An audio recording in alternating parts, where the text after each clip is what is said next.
dia a todos, graças ao Senhor seja com vocês, e quero dizer desde já que é um privilégio estar nessa cidade, conhecer os irmãos e ver como o corpo de Cristo é grande, é lindo, e como isso é importante e nos edifica. Assim como foi dito, eu sou romeno, mas pela graça de Deus conheci o presbiterianismo em contato com missionários da APMT há mais de 20 anos atrás. Eu já era cristão, porém não reformado, mas ao conhecer e em contato com missionários da APMT, comecei a me interessar pela doutrina reformada e, como consequência, teve meu desejo de ingressar num seminário reformado, e assim o fez. E nesse tempo trabalhamos com a equipe da APMT na Romênia, e então surgiu o desejo de conhecer de fato o presbiterianismo, não somente dos bancos do seminário, que obviamente eu conheci, mas também na prática. E isso pode soar interessante, mas espera aí, você fez seminário, mas como assim na prática? Bom, eu vou explicar um pouco mais na segunda parte na escola dominical, mas resumidamente, isso quer dizer que na Romênia não tem igreja presbiteriana, não tem a denominação presbiteriana, e no máximo tem 7 igrejas presbiterianas espalhadas na Romênia, e somarizando todas não dá talvez a membresia da igreja de vocês. Então, essa que é a realidade. Mas teve um seminário. O seminário esse que foi feito por um missionário coreano, em junção com missionários, ou melhor dizer, com a organização missionária da Igreja Presbiteriana dos Estados Unidos. Então eles fizeram um seminário com o intuito exatamente de treinar líderes romenos cristãos na doutrina reformada e assim plantar igrejas. E nossos professores via de Westminster, de Jackson, Mississippi, de Londres, do Labri, da França, enfim. Nós não tivemos, na verdade, algo romeno, só tivemos 2 professores de hebraico ou de grego, mas muito pouco. E então, a gente conheceu o presbiterianismo, mas na prática não tinha conselhos, não tinha presbitério, não tinha nada.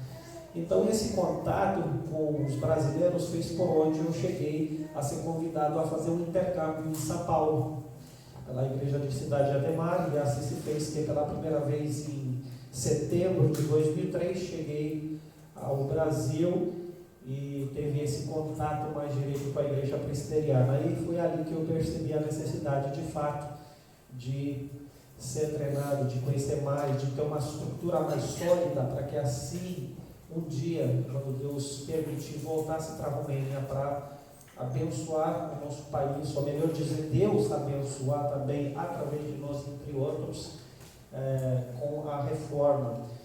E em 2005 fui convidado a trabalhar na plantação de igrejas no Nordeste brasileiro, onde conheci de fato a minha esposa. Minha esposa é brasileira, paulistana, mas ela estava em missões no Nordeste, e nos casamos, temos ainda 4 filhos, né? Vocês vão ver depois um pouco mais, e trabalhamos por 17 anos nessa plantação de igreja até hoje.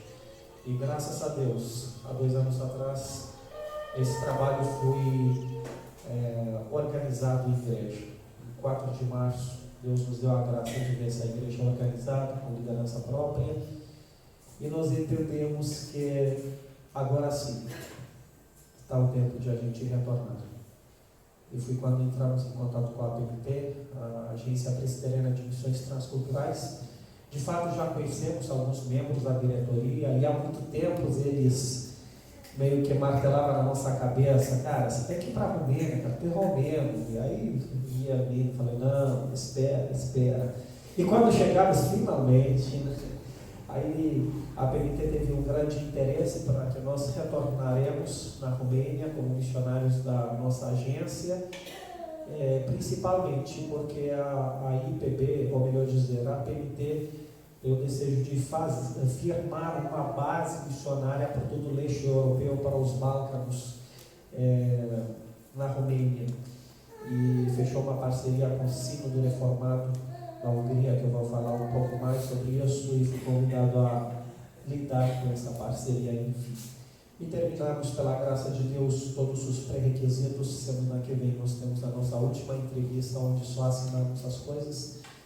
E então estamos nessa jornada de apresentar o nosso projeto com o fim de convidar pessoas a se juntarem a esse processo, a irem junto conosco nesse processo para a Romênia, sendo pessoas que intercedem, que orem, que mantêm contato e também, à medida do possível, que sejam mantenedores. Eu quero convidar, usando as palavras do pastor, a aceitar essa loucura que Deus dá. Essa loucura não pertence só aos missionários, não, mas pertence a todo o corpo de Cristo. Essa loucura pode ser sua. Você pode ser louco e dizer: eu vou fazer desse projeto da Romênia meu projeto. E talvez se alguém te pergunta: mas tu tá doido, tu está aqui, você não está lá. Não, mas eu estou lá, eu estou orando, eu estou responsável também por aquele projeto, eu vou manter, eu vou orar. E vai falar: mas que sentido tem isso para você que está aqui? Não faz sentido mesmo, né? E estamos aí, e eu quero trazer por isso as saudações da minha esposa, da minha família, da igreja que pastoreio em Rio Tinto, como também dos irmãos da Romênia, que eu os visito regularmente. Sobre isso nós com certeza vamos falar mais. Mas quanto será que custa essa loucura? Ou o que nos faz, ou melhor dizer, o que nos leva a fazer essa loucura? Eu gostaria de ler um texto com os irmãos, de Atos, capítulo 5, e vamos ler de versículo 40 a 42, apenas 3 versículos. E a grande ideia que eu quero transmitir nessa manhã, no tempo que a gente tem à disposição, é o entender do privilégio de Deus leva a nosso sacrifício. Nós geralmente nos sacrificamos ou pagamos o preço com alegria por aquilo que entendemos que vale a pena. Não é verdade? E a alegria não é pelo pagamento, mas é pelo valor daquilo que nós entendemos. Você pode ver uma camisa feita pelo Lacoste, por exemplo, que custa, sei lá, não sei, vamos chutar aí 200, 300 reais. E veio outra camisa que custa 150 de outra marca. E obviamente que uma é mais cara, uma é mais barata. Mas se para você aquilo tem valor, você paga com alegria. Mas não porque você quer perder aquele dinheiro, mas é porque você entende o valor daquele objeto. E para você isso vale. A grande questão é quanto o Evangelho ele é importante para nós. O entender do privilégio a qual somos chamados gera em nós a alegria, mesmo quanto isso nos custe, para que façamos algo para o reino de Deus. Vamos iniciar então esse texto. Diz aí: chamando os apóstolos, se trata do Sinédrio. Os apóstolos foram de novo presos pelo Sinédrio de Jerusalém. E aqui diz: chamando os apóstolos, se referindo aos sacerdotes do Sinédrio, açoitearam-nos e ordenaram-lhes que não falassem em nome de Jesus. E o soltaram. E eles se retiraram do Sinédrio regozijando-se por terem sido considerados dignos por sofrer afrontas por esse nome. E todos os dias, no templo e de casa em casa, não cessaram de ensinar e pregar Jesus o Cristo. Amém? Nós temos vários paradoxos nesse texto. O primeiro é que eles foram açoitearam e depois disso eles se alegraram. É um paradoxo. Se nós sofremos algo, a alegria não é natural depois disso. Não? E se fazer disso, não, pastor, é natural? Bom, eu vou pisar no seu dedinho e vamos ver se tu vai sorrir e vai pular de alegria. Acredito que não. Talvez corra o risco de me dar uma tapa. Não é verdade? Então, o paradoxo, como pode? Esse cara estava sofrendo. Olha, eu não fui nunca açoiteados, mas eu acho que na primeira eu já desmaiaria. Né? Mas existe outro paradoxo. Houve um sofrimento e houve uma ameaça que isso vai se repetir ou vai ser dali para pior se continuasse falar em nome de Jesus. E ao contrário disso, quer dizer, você já sofreu uma vez e é ameaçado sofrer pior ainda. E o que a gente percebe é que eles saem de lá e parece que eles começam a fazer exatamente isso, pregar sem cessar, a falar sem cessar a respeito de Jesus. Então a grande pergunta é, o que faria essas pessoas a pagar esse preço, agirem desse jeito? Veja que em capítulo 4, nós não vamos ler, mas para economizar no tempo, em capítulo 4, pode confiar que está lá, em casa, faça como os crentes do Bereto, verificar em casa, para ficar mais fácil. Disse que eles foram de novo, foram no Sinédrio, e eles foram ameaçados. Pedro, João foram ameaçados, não faça isso. Não apanharam, mas foram ameaçados. Olha, a coisa vai pegar para o lado de vocês. No capítulo 5, que nós acabamos de ler, eles souberam, se nós fazemos isso, nós vamos nos dar mal. Não vai ficar bem para nós. Mas eles mesmo assim, na primeira ameaça, talvez você pensa, talvez não vai dar tanto assim, né? A gente tem ameaçado, olha, se você passar aqui mais de 60 nessa estrada que nós viemos, é só 60, né? Aí você fala, olha, cara, tem pardal, tem esses negócios, se você vai além de 60, tu vai pegar multa. Mas o que a gente pensa na primeira? Não vai acontecer logo comigo, né? Mas é que em capítulo 5, lá vem a fatura. Eu te avisei, vocês vão apanhar. E em capítulo 5, eles veem o Sinédrio. Olha, já falamos com vocês. Vocês achavam que era brincadeira? E não foi brincadeira, eles apanharam mesmo. E eles acabam sendo ameaçador. O negócio está sério, a gente diz e faz. Não fale. Mas os apóstolos continuaram fazendo. E quando nós vamos em capítulo 7, nós avisamos. E o Estevão está lá preso. E esse Estevão não somente que apanha, ele é morto mesmo. A coisa vai crescendo. De ameaça para açoiteação.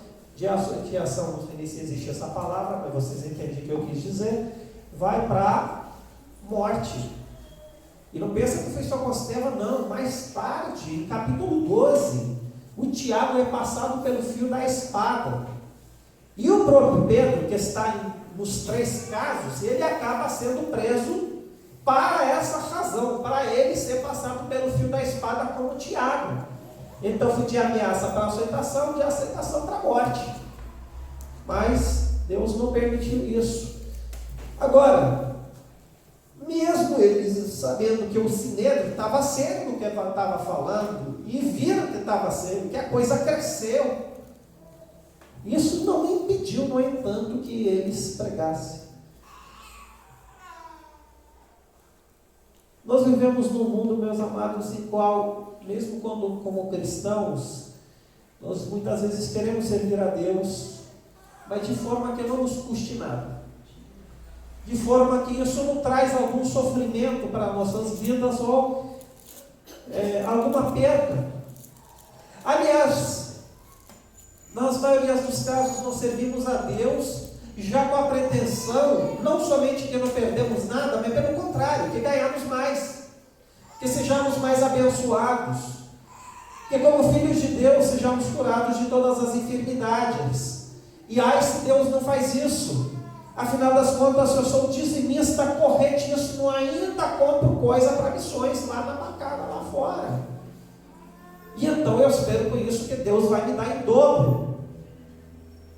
Eu não espero que as coisas vão mal. Ah, tá, eu sei que a Bíblia disse que nós somos dados como ovelha ao matadouro todos os dias. Mas isso foi naquele tempo, não é comigo. Eu sei que nesse mundo haveremos aflições, mas não, nosso cristianismo hoje, do século XXI, nós não teremos aflições, não teremos bênçãos.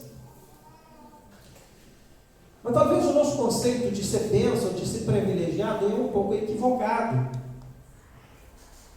Então, nós queremos servir a Deus, mas de maneira que não nos custa nada.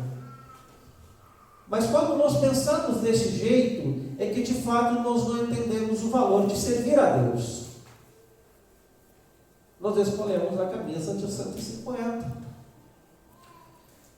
Só uma parêntese, eu não faço apologia a nenhuma marca não, viu gente?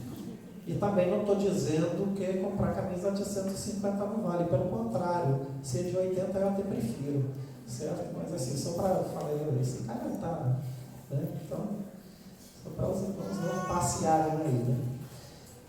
Mas então, nós não entendemos o valor da coisa, e então não pagamos o preço. Por quê? Porque nós não entendemos o valor. Por que eu tenho que me desfazer de alguma coisa só porque aqueles africanos precisam ter um folheto e alguém pregar para ele? O que eu tenho a ver com isso? Mas aí, meus amados, os apóstolos, apesar dessas ameaças, eles saem lá e a primeira coisa diz que eles se alegraram. Agora a pergunta pastor, já é 10 horas, eu não sei se eu posso ter mais 5 minutos ou mais 15. Rapaz, o tempo é bondoso, hein? Tu está se arriscando. Mas o risco é seu, né? Eu vou embora depois da escola dominical. O pepino fica com você. Mas aí, ele disse que se alegraram. Aí eu não sei se esses caras serão masoquistas, né? Creio que não. Mas, como assim? Acabou de apanhar. E o cara se regozijaram. Mas não era uma alegria eufórica. Era uma alegria que gerava aquela satisfação de que minha existência é o que tem que ser. Minha existência é o que tem que ser. E isso mostra o razão, a causa dessa alegria. E essa alegria só foi possível por causa da compreensão do que isso significa, passar por isso. E aí o versículo diz, eles se regozijaram, mas eles não diz que se regozijaram porque perderam alguma coisa, nem porque apanharam. A alegria, ela foi gerada por outra razão. Porque nós muitas vezes, geramos, ou levamos como fonte da nossa alegria, ou baseamos o nosso estágio emocional de alegria nas circunstâncias externas. Se elas são positivas, eu vou estar alegre. Se elas são negativas, eu não vou estar alegre. Se eu vou sofrer, eu não vou ficar alegre.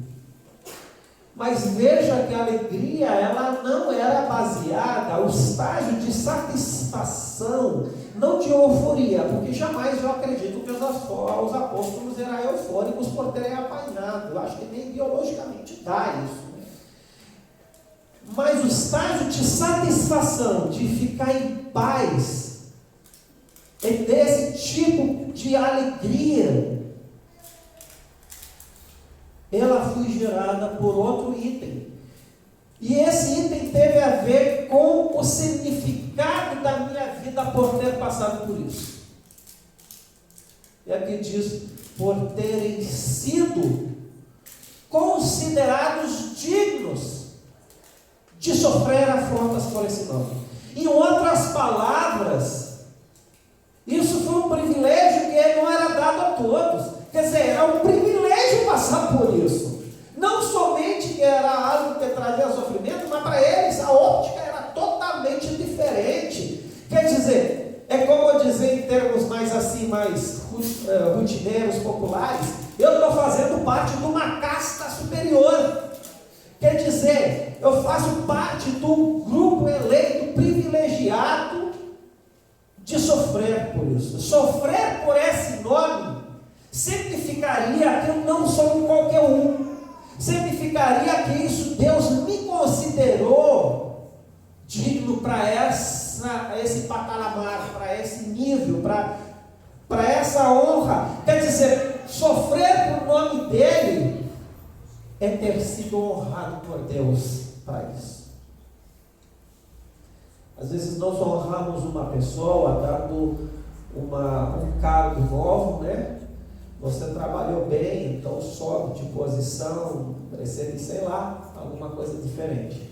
Mas aí, para os apóstolos, para o cristão subir, ou ele entender o valor de ser cristão, era sofrer, carregar isso, por nome de Jesus.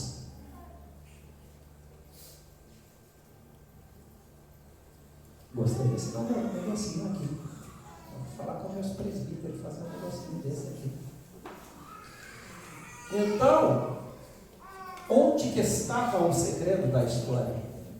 É porque esses homens, eles enxergarem que sofrer, mas não era sofrer porque gosta de sofrer. Não vai sair por aqui e dizer, nós vamos gostar de sofrer agora, porque o pastor disse que sofrer é bom. Por isso que eu disse não. Mas sofrer por essa razão era uma honra. Sofrer por nome dele, em outras palavras, valeria a pena. Valeria a pena eu perder e sacrificar, abrir mão daquilo que me faz bem.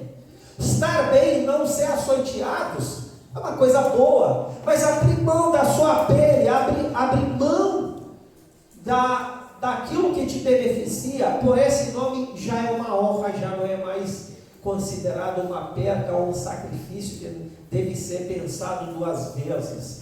Na verdade, me foi dado uma chance, me foi dada uma oportunidade, e uma oportunidade você não joga fora, você aproveita. Me foi dada uma honra de sofrer, eu fui considerado digno também para isso. Deus me considera digno, então eu vou apanhar mesmo, eu vou perder, porque isso é uma dignidade. Sofrer por nome de Deus, não é sofrer por qualquer causa. E meus amados, nós temos outro versículo bíblico que Paulo diz a uma igreja: a vos cuidado a graça, não somente de crerdes em nome de Jesus, mas também sofrerdes em nome de Jesus. Nós gostávamos de falar muito da graça, né? A graça que nos dá o carro novo, a graça que temos um novo emprego, mas nós não gostávamos de falar da graça que nos leva a sofrer. E essa para nós não combina muito. Mas, meus amados, Deus te dá a graça de abrir mão. Não é assim por abrir mão. A gente vai na rua, vê um mendigo e abre mão de umas moedas, assim, dá lá e abre mão, mas estou nem aí com ele, na verdade, ou com o que ele vai fazer amanhã. Não é assim abrir mão de qualquer forma, mas abrir mão de coisas que poderia ser boa e nos beneficiar por causa do nome dele. Aí vale a pena. O Davi, ele dizia: vou trazer eu algum sacrifício ao Deus que não me custe nada.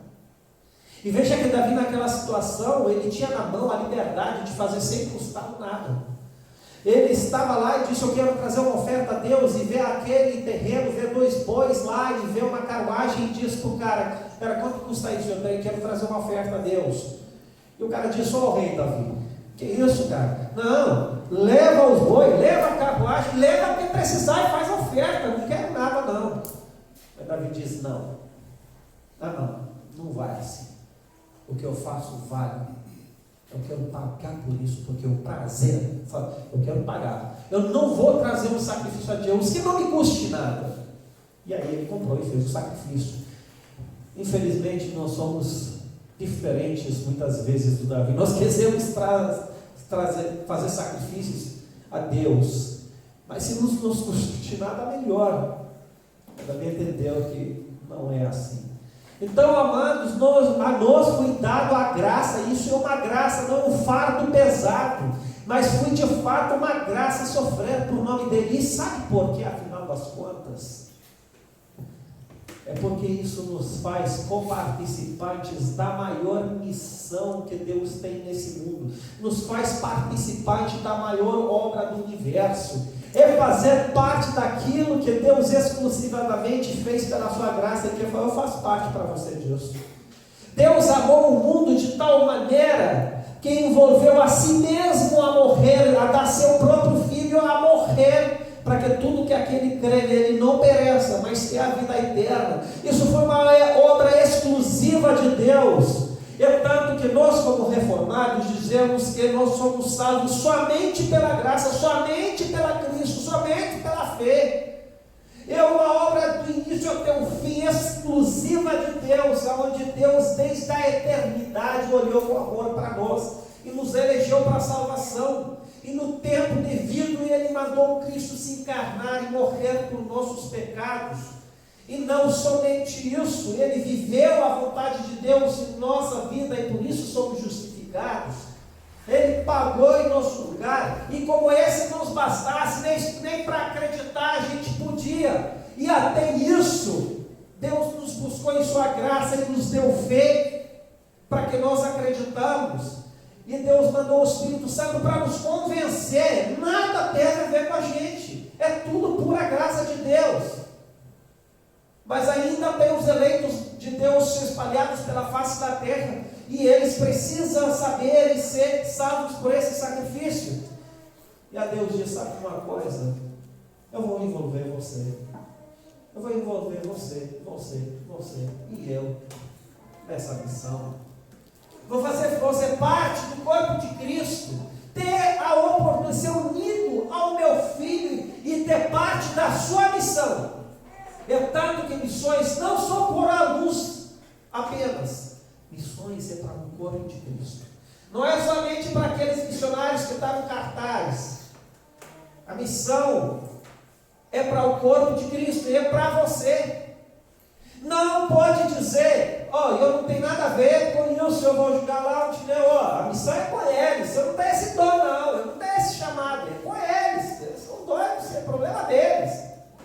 Eu tenho outro dom. Meus amados, nós somos uma em corpo de Cristo, e a missão de Deus é para Cristo, é para o seu corpo. Nós somos chamados, unidos a fazer isso. É claro que todos temos diferentes ações e funções, nem todos vão para lá, mas todos somos responsáveis do que acontece lá. Nós fazemos parte disso. Deus nos deu a graça de carregar, Deus nos deu a graça de ser sacrificados como Cristo foi por essa missão. E essa é uma graça. Deus nos deu a graça de produzir, de ter tempo, de ter capacidade, habilidades, de ter dinheiro, de ter qualquer outra coisa. Mas para quê? Para que envolvesse tudo isso para a obra de Deus. Tudo que somos pertence a Ele, e usamos para Ele, e nos deu para ser usado para Ele. Todas essas coisas, a Bíblia fala, são para Ele, não para você. Não para você apenas ser abençoado, um cara bom, um cara rico, um cara sei lá. Eu não estou dizendo que Deus não vai dar tudo isso, vai dar, mas na final das contas vai ser para Ele. É para que isso esteja à disposição de Deus. Deus te deu coisas para te privilegiar, ter a chance de você ter algo de qual abre mão para Ele. Nós não temos nada, e a Bíblia diz, se tem algo, porque se glorifique como se fosse seu. Vem de Deus o que temos. E a Bíblia fala que da sua mão recebemos o que te damos. O que nós damos a que é nossa, e é. Não! O que você tem, afinal, não tem nada. E o que tem, vem dele. E da mão dele recebemos o que damos. Ele nos deu para poder dar. Sabe como é isso? Eu tenho 4 filhos. E eu quero ensinar o valor de dar, de dizimar e tudo mais. Agora me diga, eles têm dinheiro? Não tem nada, tem de onde? Eles trabalham? Trabalham. Mas todo domingo ele já vem, pai. Aí eu tiro uma nota para um, uma nota para um. Maria, como tem 4, tem que ter nota agora. Né? Às vezes eu gosto de trocar e ter trocado comigo, porque senão me dá mal. Acontece que não tem nota, aí tem que tirar de 50. Daí eu falei, mas não tem nada de hoje. Pior é que eu não tenho nessas memórias, isso aí me dei mal mesmo. Eu falo para o presbítero, nota aí comodíssimo, cara. Mas enfim, eu dou algum dinheiro para eles com esse propósito. Aí com a alegria no culto, ele vem lá, cada um. Agora me pergunta, eles daram de onde? Ei, papai me disse para dar as minhas moedas ou as minhas notas. Mas o que eles perderam no final das contas? Me diga. Eles não perderam nada. Eles não tiveram nada. O que tiveram para dar, eu que dei para esse fim. Entenderam? Então, meus amados, minha garganta está sofrida. O que temos é para dar, se não damos nada, perdemos. Jesus disse que quem quer ganhar a vida vai perdê-la. Mas quem perde por mim, por evangelho, vai ganhá-la. Ainda ganha com isso por fim. E todos os dias no templo e de casa em casa, não, você sabe de ensinar e de pregar a Jesus Cristo. Mesmo sabendo das ameaças, não deixaram de se envolver. Mesmo que sabia que isso vai lhe custar mais ainda. Então, meus amados, eu gostaria de fazer um desafio de você pensar nessa manhã. Você entende que se sacrificar, que Deus te abençoou para ter o privilégio de, com aquilo que Ele te abençoou, sofrer por obra dele. Se muito te abençoou, é que muito você é honrado para se sacrificar. Se você não entende que esse é um privilégio, o privilégio não é ser abençoado e ser um grande empresário. O abençoado que nessa história Deus te deu a chance de se envolver muito com o reino de Deus. Mas se você não entende isso, tu não vai ter alegria de dar nada não. Tu não vai dar alegria. Você vai dar, porque para você não faz diferença algumas moedas lá, mas não vai se sacrificar. Você não vai sacrificar coisa que talvez te custe 3 vezes por semana no restaurante. Se te custa dizer, meu amor, vamos só uma vez, porque em vez de gastar 3 vezes, Deus nos deu de fato para contribuir com a obra de Deus nesse mundo. Mas eu não vou abrir mão de ir 3 vezes no restaurante, porque eu não vejo o privilégio nisso. Eu vejo Deus apenas como um que me abençoa. Eu não estou vendo o privilégio. Se você não entende o privilégio de Deus, não vai ter como se envolver. Mas não tem mesmo. Não é porque eu digo isso não. É porque Jesus disse, se alguém não se nega a si mesmo, não pode caminhar comigo. Se ele não entende isso, que um valor de se negar a si mesmo e viver para mim, não pode ser meu discípulo. Foi Jesus que colocou essa condição, não fui eu não é interpretação minha não. Entende isso, o privilégio que você tem?